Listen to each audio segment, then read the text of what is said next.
आए थे जिन्होंने अपनी कलात्मकता से सबका दिल जीता। उनमें से एक रामानुज शेखर, उनकी पेंटिंग बहुत ही बेहतरीन रही है। मैं आग्रह करूंगी मंच से कि रामानुज शेखर को आज पेंटिंग के लिए इस मंच से पुरस्कृत किया जाए। कई कलाकारों को प्रोत्साहित किया गया था। पर्यावरण संरक्षण के दृष्टिकोण से उनकी बनाई गई कलाकृति को यहाँ पर सजाया भी गया था। लोगों ने काफी सराहा था। उन्हें हर दिन मंच से पुरस्कृत किया गया। पर्यावरण के क्षेत्र में विभिन्न हिस्सों में कार्य करे वो लोग जो सुदूर गांवों में रहते हैं, दूर दराज रहते हैं, अपने अपने तरीके से पर्यावरण संरक्षण के दृष्टिकोण से कार्य करते हैं, उन्हें भी इस मंच से सम्मानित किया गया। आज के इस अवसर पर माननीय मुख्यमंत्री महोदय हमारे साथ मौजूद हैं और आज यहाँ पर इस अवसर पर माननीय सदस्य झारखंड विधानसभा से सरयू राय जी, जिनके सौजन्य से यह पर्यावरण मेला यहाँ आयोजित है, उनके द्वारा इन्हें सम्मानित किया जा रहा है। पंचम चौधरी, पर्यावरण के क्षेत्र में कार्य करने वाले बेहतरीन चुनिंदा लोग जिन्हें पुरस्कृत किया गया, उनमें से एक सदस्य ये भी हैं जिन्होंने दूर दराज रहकर लोगों के बीच में पर्यावरण संरक्षण के दृष्टिकोण से जागरूकता फैलाई। लोगों के बीच न सिर्फ जागरूकता फैलाई बल्कि इस मुहिम को आगे तक लेकर जा रहे हैं। तो ऐसे चुनिंदा लोगों को यहाँ पर पुरस्कृत कर, इन्हें सम्मानित कर बाकी लोगों के अंदर प्रेरणा दी जाने की कोशिश है। मैं आग्रह करूंगी मंचासीन माननीय मुख्य अतिथि से, हमारे बीच माननीय मुख्यमंत्री झारखंड श्री हेमंत सोरेन जी से और हमारे साथ मौजूद आज के इस अवसर पर माननीय विधायक श्री सरयू राय जी से कि पंचम चौधरी जी को पर्यावरण के क्षेत्र में बेहतरीन कार्य के लिए आज इस मंच से सम्मानित करें और स्मृति चिन्ह प्रदान करें। उन्होंने बेहतरीन कार्य किया है।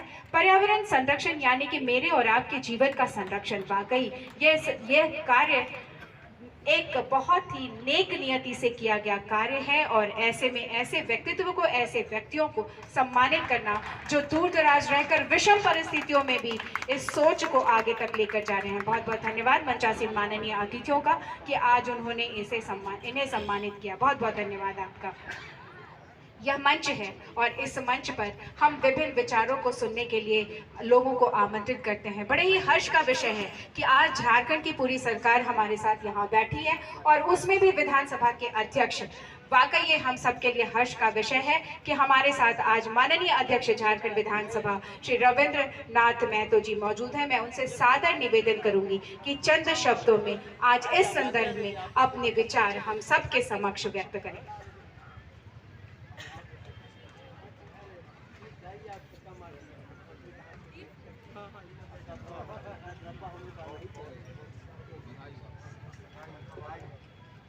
आप मेले में जो उपस्थित हैं सबको आज इस पर्यावरण मेले में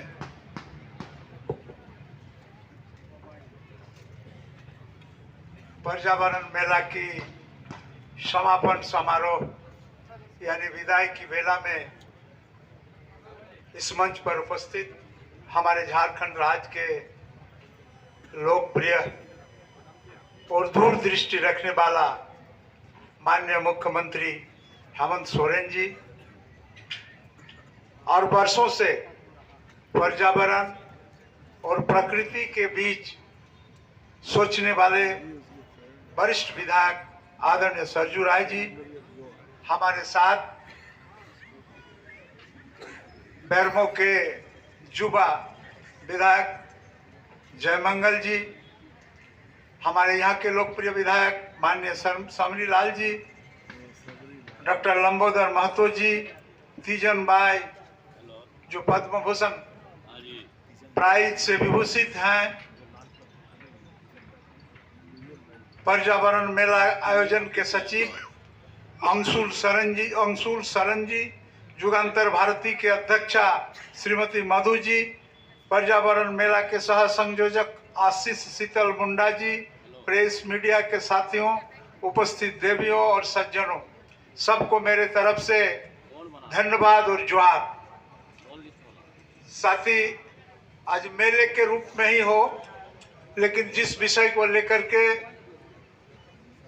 इन आयोजक मंडली ने आए हैं, ये सही मायने में आज के परिप्रेक्ष्य में और आने वाला समय के परिप्रेक्ष्य में अत्यंत ही महत्वपूर्ण है।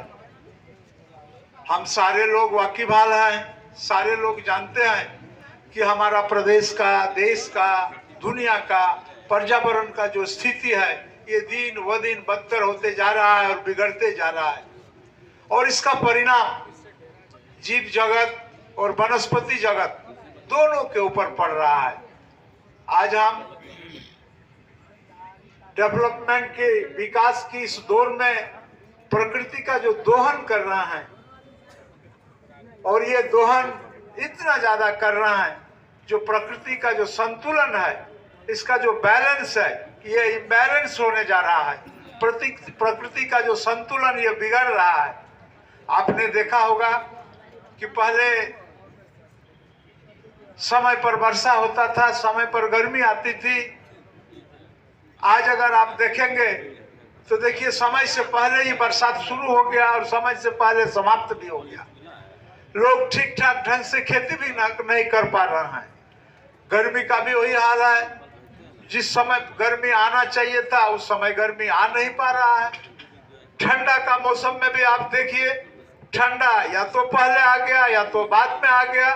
इन तमाम चीजों को बारीकी से अगर आप अध्ययन करेंगे तो देखेंगे प्रकृति के अंदर में प्रकृति का जो भारसाम्य है यह बिगड़ने का प्राय है।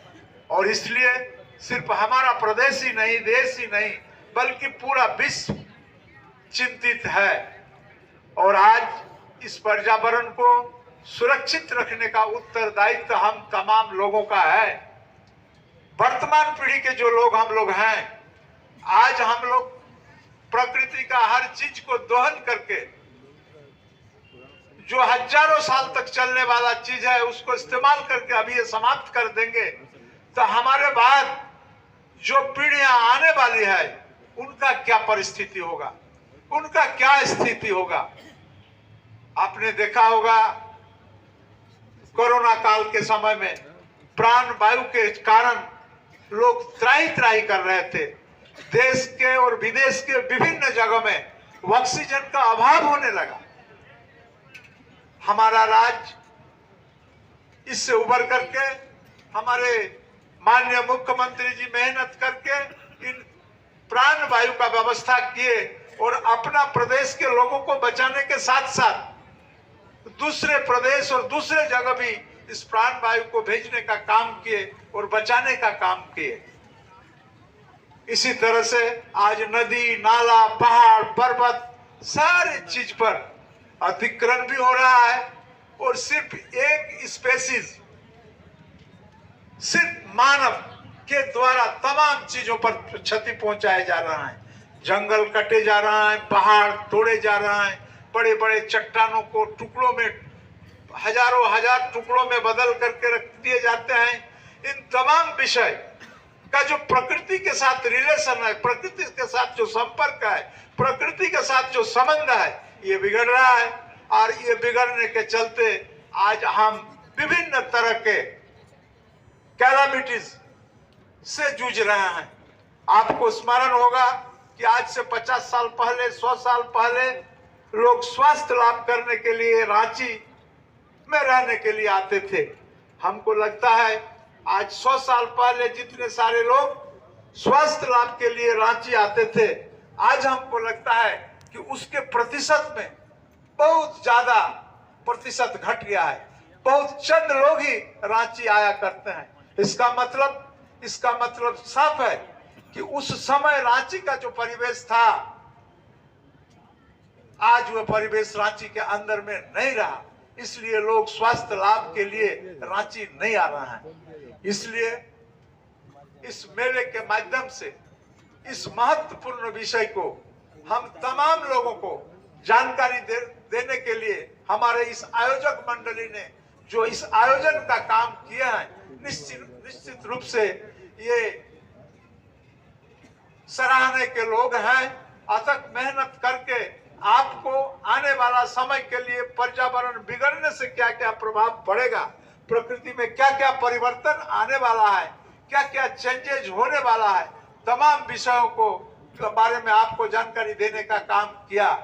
और हम समझते हैं अगर काल का पर्यावरण को अगर सुरक्षित रखना होगा तो आज से ही हम तमाम लोगों को सतर्क होने का जरूरत पड़ेगा। अगर आज से हम सतर्क नहीं हुए पर्यावरण के हर विषय वस्तु को हम अगर उस तरह से उपभोग करना प्रारंभ कर दिए तो हम समझते हैं कि जो 200 साल के बाद जो चीज होने वाला था वह हम लोग अपने जीवन काल में ही उस विषय पर हम लोग भोगने के लिए तैयार रहेंगे। इसलिए हर हाल में सिर्फ रांची इस कैपिटल टाउन में पर्यावरण के बारे में जागरूक कर देने से ही नहीं चलेगा। इस विषय और इस भावना को लेकर के हमको गांव देहात तक जाना पड़ेगा। मैं आपसे एक बात का साझा करना चाहता हूं कि हम लोग बचपन में डोभा का पानी पीते थे, कुआं का पानी पीते थे। उसके बाद डोभा कुआं के जगह स्थान ले लिया चापाकल। आज चापाकल का भी पानी नहीं पीते हैं। और आज ऐसे परिस्थिति है कि बहुत सारे वैसे लोग हैं जो पानी का बोतल लेके चल रहे हैं। अगर इसी तरह पर्यावरण असंतुलित होते रहेगा तो वह समय दूर नहीं कि आप घर से निकलेंगे और ऑक्सीजन का सिलेंडर लेकर के आपको बाहर जाना पड़ेगा, ताकि उसमें सांस प्रश्वास लेने में भी आपको दिक्कत होगा। इसलिए साथी, इस पर्यावरण का जो ये संतुलन है, इस संतुलन के बारे में हम तमाम लोगों को जागरूक होना होगा। और जितना कम से कम दोहन से, प्रकृति का दोहन से हमारा काम चल जाए, उतना ही काम हमें करना पड़ेगा। और हम लगातार वृक्षों की कटाई, बालू का उठाव, पहाड़ पर्वत को तोड़ने का काम अगर हम करेंगे तो मैं समझता हूं इस पर्यावरण प्रकृति का जो ये संतुलन है, ये संतुलन बिगड़ने की संभावना है। और आने वाला समय में सिर्फ मानव जगत को नहीं बल्कि संपूर्ण जीव जगत के सामने एक संकट उत्पन्न हो जाएगा। इसलिए साथी, मैं धन्यवाद देता हूं कि समिति के तमाम लोगों को जो समय रहते आप हम जैसे लोगों को पर्यावरण के बारे में जागरूक करने का काम किए। इसलिए मैं इन्हें धन्यवाद देता हूं।